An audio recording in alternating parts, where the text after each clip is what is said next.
우리 정치의 한 달 앞을 내다봅니다. 월간 오늘은 월간 유인태 전 국회 사무총장 모셨습니다. 어서 예. 오십시오. 안녕하세요. 각 당의 공천 작업이 진짜 이제는 뭐 아주 구체적으로 활발하게 이루어지고 있습니다. 국민의힘은 설 전에 컷오프 29명 발표한 데 이어서 어제는 단수 공천자 25명 1차 발표했고요.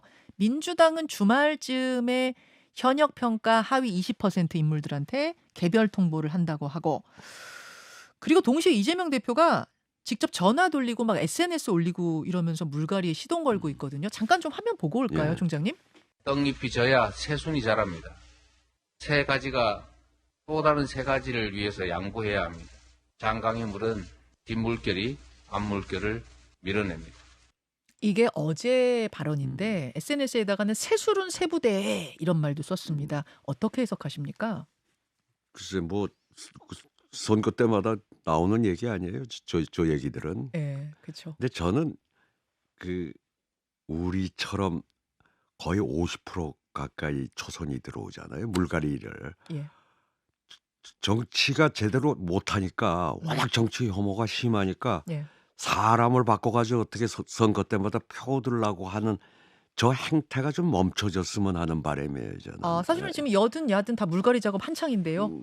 아니 그러니까 이 정치를 좀 잘 해가지고 잘해서. 저 잘해서 예. 저렇게 물갈이 안 하고도 그러네요. 국민의 신뢰를 받는 정치를 만들려고 예, 예, 해야지. 워낙 정치는 개판 쳐놓고 예, 국민의 혐오가 심하니까 사람 바꾸래. 제가 항상 하는 얘기가 예, 저렇게 또 뭐 영입 인재니 뭐니 바꿔놓잖아요. 예. 4년 지나면 다 병신들 돼요. 요번에 또 영입 인재들이.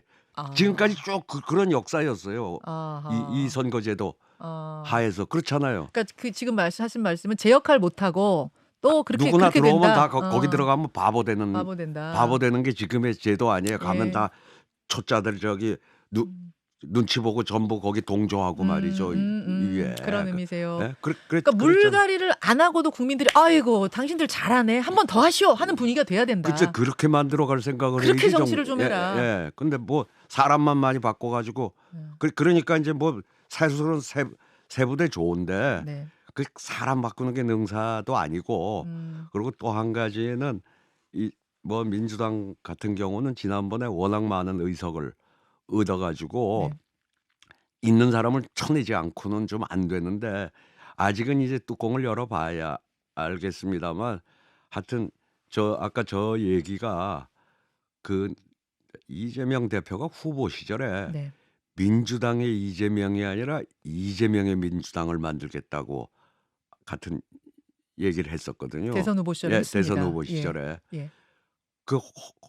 그래 저게 뭔 소린가 그때 그 긴가민가 했는데 요새 그 후에 저렇게 제3지대로 나간 사람들 뭐 이런 거 보면 지금 더불어민주당이 아니라 이재명의 민주당을 만드는 작업을 하는 게 아닌가. 가령 그렇게 하려고 한다 그러면 큰 코 다칠 수가 있죠. 그러니까 인적 쇄신 물갈이는 뭐 여든 야든 다 하는 거지만 음. 지금 인적 쇄신을 하면서 그 빈자리에 측근을 심거나 뭐 찐명을 심는 행동들이 이어진다고 하면 큰일 날 거다. 그러겠죠. 그런 지금 예. 경고. 일단 불출마 권고 전화를 이재명 대표가 직접 돌리고 있는데요. 인재근 의원은 수용을 했고 반면에 문학진 의원은 지금 크게 반발을 하고 있습니다. 당으로부터 받은 여론조사 수치를 제시하면서 일종의 음모론을 SNS에 제기하기도 했어요. 여기에 이제 동교동계 권노갑 고문도 동조를 하면서 조금 분위기가 심상치 않은 것 같은데 이건 어떻게 보십니까? 뭐 저도 만나봤어요. 누구를? 문학진이. 문학진 의원. 보통 그냥 문세표라 그러지. 문세표. 문세표요? 3표 차이로 떨어져서 저 친구는 문학진이라고 안 그러고 문세표라고 지난번에 그러는데. 전번에 세표 차이로 떨어져서. 근데 이번에 그렇죠. 찾아왔습니까?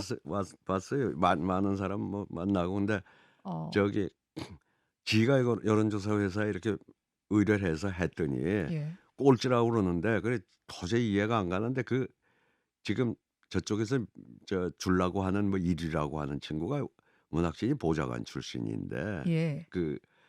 그럴 리가 없는데 그래 자기가 해봤더니 자기하고 전 광주시장 했던 사람하고가 뭐 비슷하게 둘이 1위로 나오고 저기는 그런데 뭐 형님이 꼴찌라 근데 워낙 또 저 이재명 대표하고 문학진이 가까웠어요. 잠깐만 정리 좀 옛날. 할게요.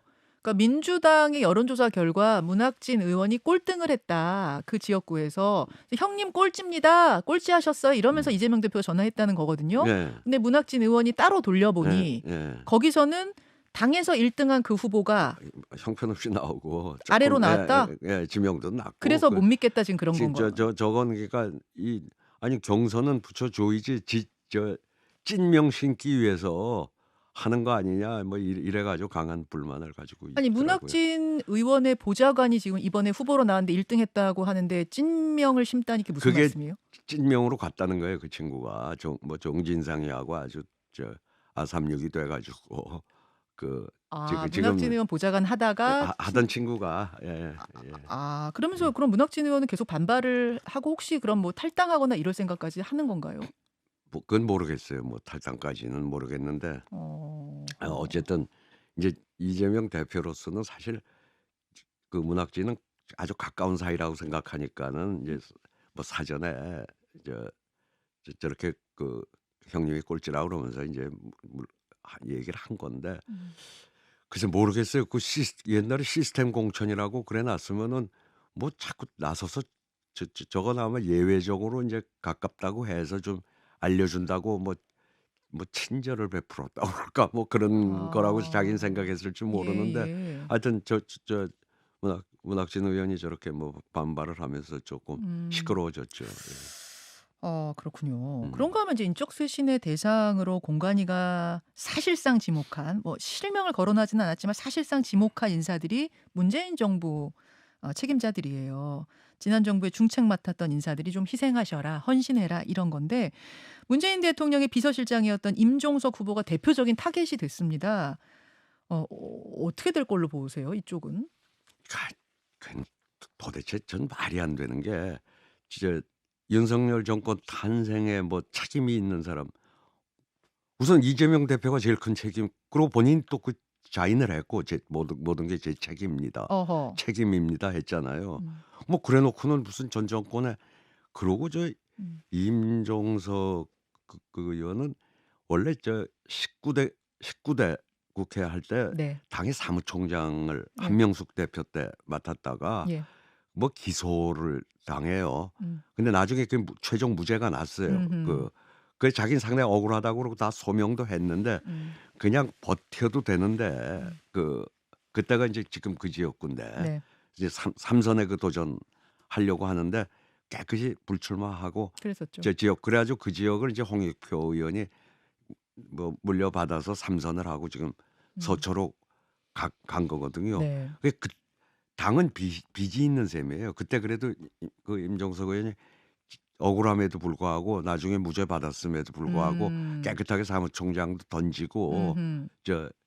그걸 했고 그러고 아시다시피 저 임종석 뭐 비서실장이라고 그래도 원래 좀 문재인 친문이 아니었던 좀 꼬다놓은 보리자루 비슷한 그래요? 스타일이에요. 친문 대표 친문 아, 아니에요? 그뭐 삼철이니 뭐 여기가 실세들이고 여기는 이제 초대 실장은 했어도 비서실장이래. 그 원래 그 실세가 아니면요 네. 인사에 이런 데는 잘 관여를 안 해요. 그래요? 그건 정권 안에서도 어.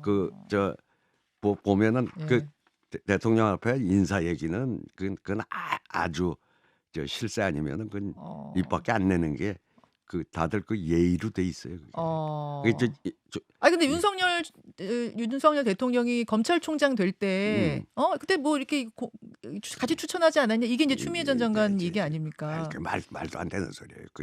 윤석열 키우는데 추미애 장관이 더 공이 훨씬 더 크지. 그런 의미에서 임종석 실장은 좀 나름 억울할 것이다 그런 말씀. 뭐 그렇죠. 최소한 경선 붙여줘야죠. 경선은 붙여줘야 예. 된다. 반면에 추미애 전 장관 얘기가 나왔으니 말인데 지금 추 전 장관은 전략공천 대상자로 선정이 돼서 민주당 이수진 의원 지역구인 동작을 여긴 나경원 의원이 국민의힘에서 준비하고 있죠. 네. 여기에 출마를 시키는 것이 지금 거론이 되고 있다고 해요. 뭐 여론조사 여기저기 뭐 넣어본다는 거 예. 아니에요? 예. 윤석열 정권 심판에 강력한 어떤 상징 카드로 추미애 카드를 쓰겠다. 이건 어떻게 보세요? 아니 그러니까 추미애 법무부 장관 시절에 검찰 개혁을 하려고 하는 의지나 뭐 그거는 다 좋은데 예. 모든 정책이라는 게 그렇잖아요. 그걸 그 어떻게 운반하느냐. 근데 음. 그때 하여튼 워낙 거칠게 국회 나와서 답변하는 태도도 그렇고 그 결국 그 뭐 그래 저 "검찰총장은 뭐 장관의 부하가 아닙니다." 이 말이 더 설득력이 있어 보였잖아요. 음. 그러니까 그 하여튼 좌우지간 장관 때 장관을 하면서 법무장관 하면서 너무 이 그 운반을 거칠게 해 가지고 음. 오히려 윤석열 검찰총장을 키워줬다. 어. 윤석열 총장이 저렇게까지 뜨는데 그 추미애 장관도 큰 책임이 있다 이렇게 보는 여론이 더 많잖아요, 그럼 우리 지금 국민들의 시각은. 민주당이 정권 심판론을 총선에서 음. 앞세우고 있는데 여기에 추미애 전 장관 카드가 그리 글쎄 잘 적용되지 않을 거라고 글쎄 뭐 저는 그렇게 보는데 어. 그 저기 뭐 소위 거기도 인제 대선 후보 나와 가지고 또 아주 친명이 돼 있으니까 음. 하여튼 자기 식구라고 생각해서 저렇게 챙기려고 하는 모양이죠. 하하. 어.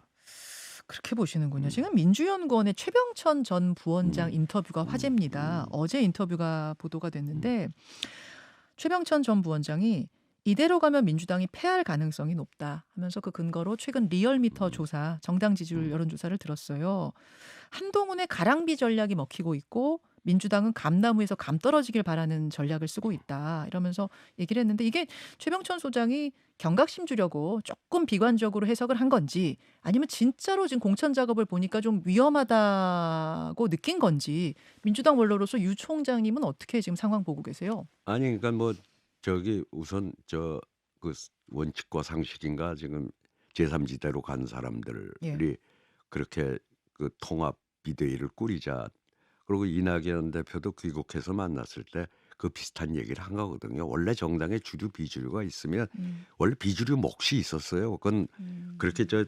지역 맹주 비슷하게 그 양김 시대에도 그건 비주류 다 배려가 있었거든요. 네. 근데 뭐 그거에 대해서 사실 이재명 대표가 미동도 안 하니까 저기 뛰쳐나간 거 아니에요. 그 음. 이번 선거는 윤석열 대통령 정권 심판론만 가지면은 그냥 우린 아무렇게나 해도 뭐 승산이 충분히 있다. 뭐 이런 이제 자만에 좀 빠져 있었던 건데 어. 그러니까 그렇게 붙잡을 생각 안 하고 너희 음. 나가려면 나가라. 그것도 제가 이 방송에서 처음 얘기했지만 이낙연 대표도 아니 이렇게 몰아가잖아요. 뭐 그런 얘기를 이제 사석에서 예, 했다고. 저 어. 근데 그러니까 아직은 근데 이제 더 뚜껑을 열어 저쪽도 아직 그 알짜배기 공천이 아직 없었으니까 국민의힘도. 네네. 국민의힘도 그러고 윤한의 이제 갈등. 그쪽에 음. 그냥 저렇게 잘 봉합하고 갈 수 있을지 음음. 아직 모르고 이쪽도 그 아직은 초반전이라 아. 뭐 지금 단정하기는 이르죠. 이른데 네. 어쨌든 여론조사가 거의 붙어 나오잖아요, 정당 지지도는. 그랬더라고요. 대통령 국정 운영 지지도는 형편없는데도 불구하고 음. 저건 일단은 좀 위험 신호죠. 음. 만약 국민의힘이 지금 공천 잡음이 별로 없거든요. 이 상태로 쭉 가고 민주당에서는 지금 갈등들이 이제 툭툭 뭐 일단 현역 의원이 워낙 많으니까 그렇기도 예. 하지만 갈등이 툭툭 튀어나오는 모양새가 되면 최병천 소장의 우려처럼 정말로 어려워질 수도 있다고 보시는 아이 거예요. 그건 뭐 그동안에 우리 쭉 경험해서 알고 있는 거 아닙니까? 뭐 20대 총선 때인가요? 음. 그 원래 그때는 한나라당이었나? 그 박근혜 아 대통령 시절 예예예. 박근혜 뭐 대통령 시절. 180 석을 한다고 음. 하다가 그 이한구 공천 심사위원장 시켜 놓고는 뭐 다 주물른 거 아니에요? 친박 뭐 찐박이라고. 음음. 그러다가 그 일당을 뺏긴 거 아닙니까? 네. 그 전까지 그건 뭐 김무성 대표가 나르시아 해서가 아니라 이미 그 찐박들의 그걸로 뭐 마찬가지로 마지막에 공천에서 음. 우리 국민들이 보기에 공정하지 않다. 음. 그러면 거기에서 선거는 뒤집혀요. 그때 예. 찐박들이 뭐 나오면서 감별사가 있고 그랬잖아요. 패배했듯이 예. 이번에 친명 공천 찐명 공천 이런 모양새로 계속 갈등이 벌어지면은 그럼 뭐 지는 거죠. 암만 저 대통령 지지도가 저렇더라도. 아, 예. 암만 대통령 지지율이 예. 저렇다. 예. 사실 암만 대통령 지지율이 저렇더라도 하셨는데 대통령 지지율이 총선에는 굉장히 중요한 거 아니에요? 중요하죠. 그러니까 그것만 믿고 예, 여기서 예. 그동안 너무 안이하게 대처해 온 건 사실 아니에요. 아하. 이재명 대표가. 조언을 좀 예. 주신다면. 아니 그러니까 저 이재명의 민주당보다 네. 더불어민주당 당명에 충실했으면 좋겠어요. 예. 아, 어떻게 해야 됩니까? 더불어민주당 당면에 출신을. 결국 포용을 해야죠. 아. 그 무슨 저 친문 뭐 문명 충돌이니 뭐 이랬다가는 예. 뭐 장담 못 하죠. 예. 알겠습니다. 월간 유인태 함께하고 있습니다. 그나저나 어제 2명의 공식 선언이 눈에 띄었어요. 하나는 조국 전 장관. 예. 무능한 검찰 독재 정권 종식을 위해 맨 앞에 싸우겠다 하면서 출마 선언했고, 한 명은 유동규 전 경기도시개발공사 기획본부장, 역시 인천 계양을 출마를 선언했습니다. 전광훈 목사 그 자유통일당인가요? 거기 후보로 나선다고 해요. 이 두 사람의 총선 등판은 어떻게 보셨어요? 그 조국 전 장관이 굉장히 억울한, 좀 너무 가혹하게 당했다. 그 한 행위에 비해서 뭐 스펙 좀 하고 뭐 이걸 가지고 온 일가가 파멸로 갔잖아요. 뭐 가족을. 별거 아니라는 표현은 적절하지 않을 것 같고요. 예. 입시 비리에 대해서는 이거는 아주 무겁게 보는 분들이 많으니까. 아니 예. 근데 하여튼 그거에 대해서 예. 저렇게까지 뭐 징역 몇 년씩에 온 가족이 다 어. 저렇게 갈 만한 사안이었냐. 그리고 그 시절 그 입시제도하에서는 저랬던 사람들이 그 뭐 특목고인가 이런 데 다니는 집에서 할 수만 능력이 되면 되는 데까지 다 하던 관행이었다고 하는 정도의 사안에 대해서. 여하튼 본인은 네. 억울하게 생각한다 그 그러니까 말씀이신 그러니까 거죠? 예. 그냥 근데 조금 더 도대체 그 2심까지 실형을 이제 선고받으면 뭐 대법 상고해봤자 뭐 사실 뻔한 건데 저런 일은 처음이라서 그 어떻게 저걸 이해를 해야 될지 모르겠어요. 그리고 조금 억울하더라도 저기 그동안에 그래도 우리 한국 사회의 어떤 지도적인 위치에, 그리고 그 학자로서 그랬던 사람이 저렇게 무슨 정당이 저렇게 자기 억울한 거 가지고 그거 복수한다고 당 만드는 게 전 이해가 안 가요. 예. 개인적으로 억울함이 있을 수 있다는 부분은 개인적으로 이해하신다는 말씀인데, 그래도 그렇다고 해서 보복을 위한 글쎄. 출마 뭐 정당 이것은 좀 이해하기 어렵다. 시간이 별로 안 남아서 한 5분 정도 괜찮으실까요, 유 총장님? 뭘 5분 5분. 뭐 더 끝나고 또 한다고요? 끝나고 또 한다고. 그냥 갈게요. 그냥 가실래요? 또 해. 질문 많이 남았는데 그냥 가시. 예. 뭐 어르신이 그냥 가신다고 하면 제가 또 보내드려야죠. 광고 나가는 동안 상의하겠습니다. 고맙습니다. 예. 자, 라디오 청취자들하고는 인사 나누고요. 유튜브로. 총장님 고맙습니다. 요즘 마음이 약하셔가지고 또 제가 한 5분만 더 하자고. 시간은 지키세요. 나도 좀 바깥에 좀 재요. 5분 딱 재요. 딱 되면 딱 끝날 겁니다. 제가 오늘은 진짜. 무슨 얘기를 하다 말았냐면 조국 전 장관. 그래서 아까 개인적으로는 좀 가혹하다는 생각이 든다 그러셨어요. 하지만 그렇다고 해서 2심이 확정이 된 상태에서 총선 출마, 뭐 신당 창당 이거는 이해하기 어렵다. 제 상식으로는 납득이 안 가요. 어떻게 저렇게 당을 창당하겠다고 저런 발상을 하는지가, 그 발상이 이해가 안 가요. 근데 유시민 작가는 어제 한 프로그램에서 그러셨더라고요. 저렇게 저 일을 하지 않고는 아마 본인이 못 살 거다. 그래서 아마 나온 걸 것이다 이런 얘기가. 그 친구는 원래 조국 그 수호대 비슷하게 쭉 활동을 해왔었으니까. 워낙 가까운 사이니까. 그 조국 전 장관이 어쨌든 신당 창당을 선언했고요. 민주당에서는 함께하지 않겠다는 선을 확실히 그었어요. 자중하라 이렇게 박홍근 그 연합비례정당 추진단장, 그러니까 위성정당 추진단장이 선언을 했죠. 그러자 어제 조국 전 장관이 본인도 뭐 함께하지 않겠다라, 그러니까 단독으로 가겠다라는 이런 취지의 말을 했습니다.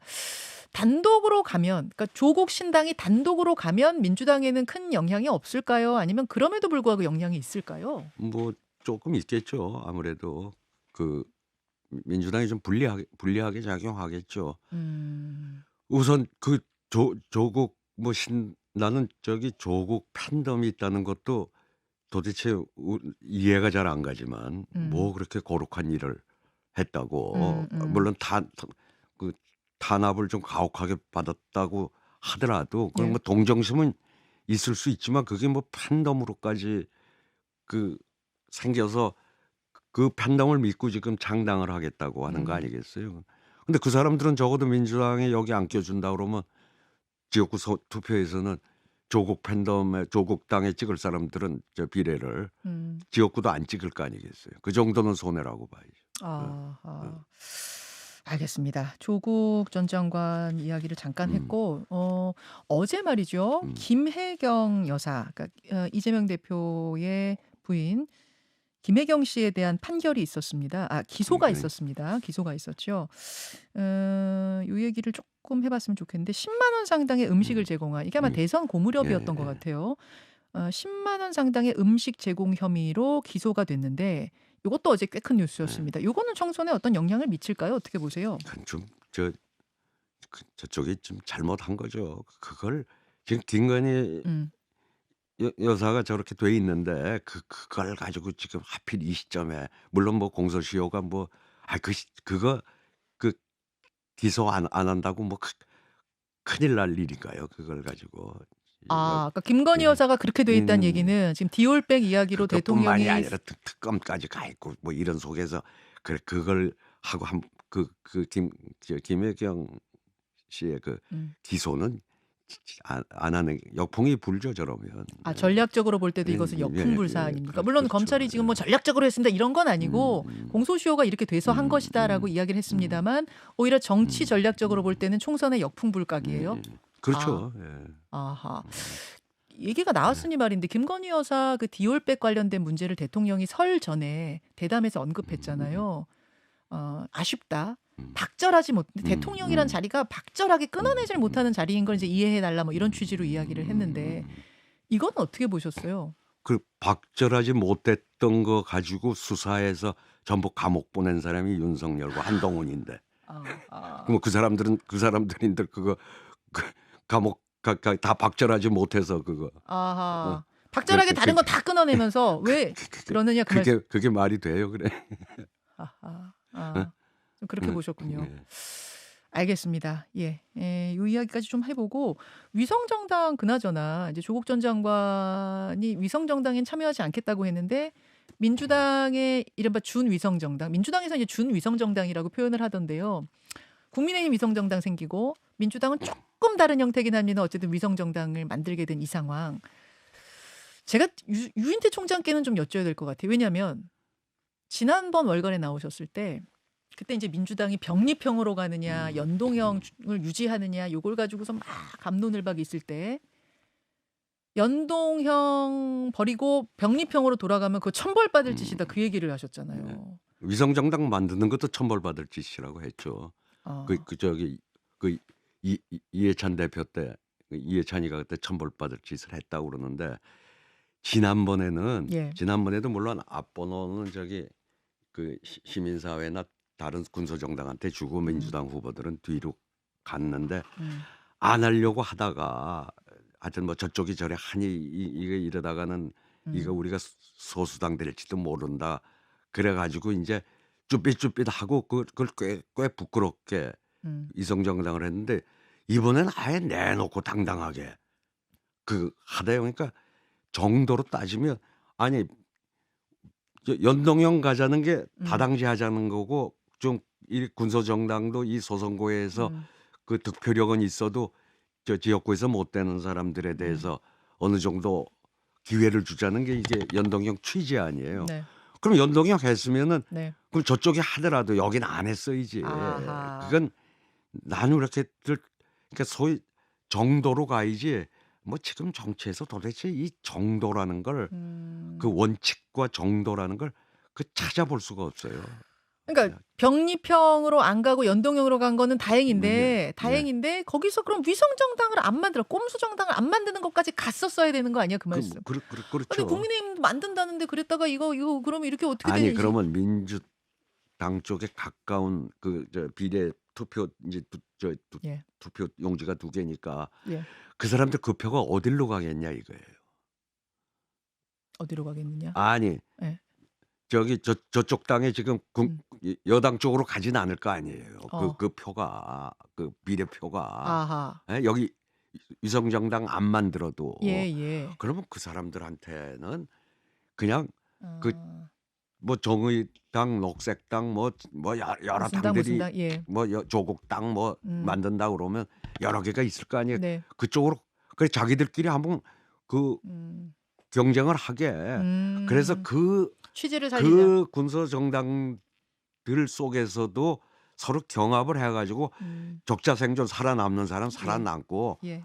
그 국민의 지지를 못 받는 사람 없어지게 네. 이제 그렇게 좀 정치 생태계가 그렇게 가야지. 이제는 민주당이 만든 위성정당의 우리 몫을 좀 거기 기생하는 거야. 그리고 위성이라는 게 옛날에 뭐 저기 소련 냉전 시절에 소련의 위성 국가라고 있었죠. 위성 국가가 어디 독립국으로 우리가 어. 취급이나 했어요. 이게 독립된 정당이에요. 이게 위성 정당인데 그렇죠.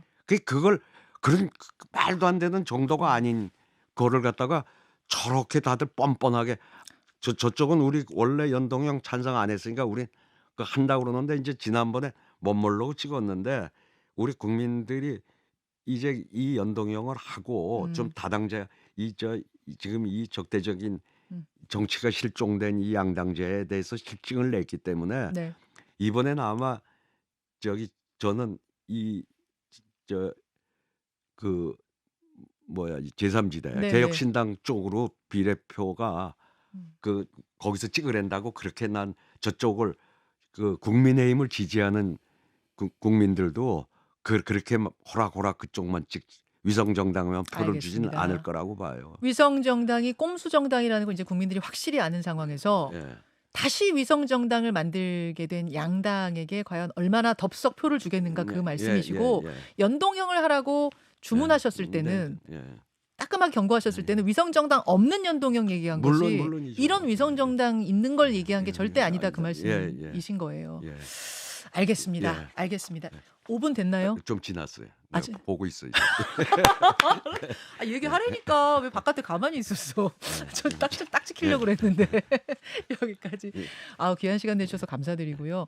총장님 고맙습니다. 예, 들어가세요. 예. 김현정의 뉴스쇼는 시청자 여러분의 참여를 기다립니다. 구독과 좋아요, 댓글 잊지 않으셨죠? 알림 설정을 해두시면 평일 아침 7시 20분 실시간 라이브도 참여하실 수 있습니다.